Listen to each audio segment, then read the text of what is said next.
All right, time for Sid 6-0. This is where I get 60 seconds to talk about anything. Start the clock, please. Here's what's on my mind this morning. We're 45 days away from the opening of the 2020 Summer Games in Japan. Let's see what's going on in Tokyo. Let's see some headlines right now. All right, first headline. What do we got here?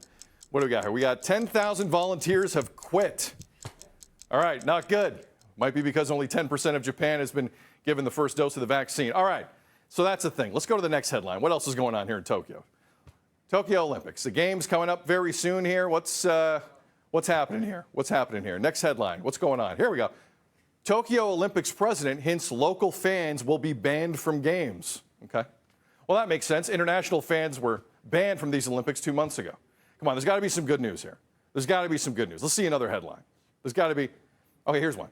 Athletes must acknowledge risk of death from COVID-19 in Tokyo Games waivers. Disease is now in the Olympic waiver form, something that hadn't been the case prior to this year. Well, this is going to be fun. I tried to find a positive headline. I really did. I couldn't. And we're 45 days away. Donnovan Bennett of Sportsnet joining us now.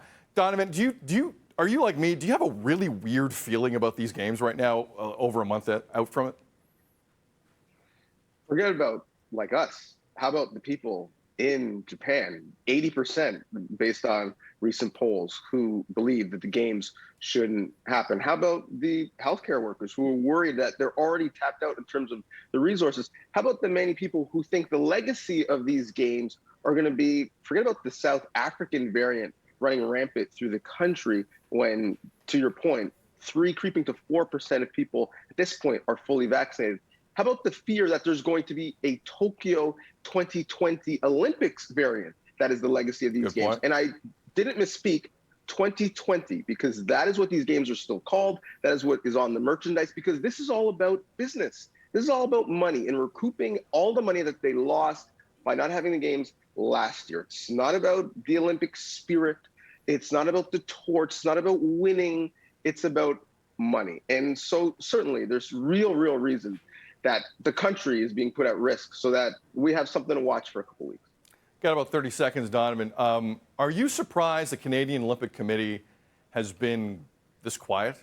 I mean, I don't want to throw them under a bus here unnecessarily, but they were the leaders a year ago at postponing the 2020 Olympics initially, as we all remember.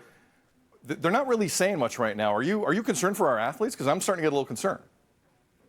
Yeah, especially when, we know going into the Olympic Village that it's not mandatory for athletes that they're going to be mingling with to be vaccinated, and athletes are still going to be rooming with other athletes in the Olympic Village. I've heard more talk about not going to Beijing next year because of the human rights atrocities that have happened in China than I have about the real fear of COVID this year. So it's a great point by you. I am very surprised that Canada, a leader in not going last year, has been somewhat silent.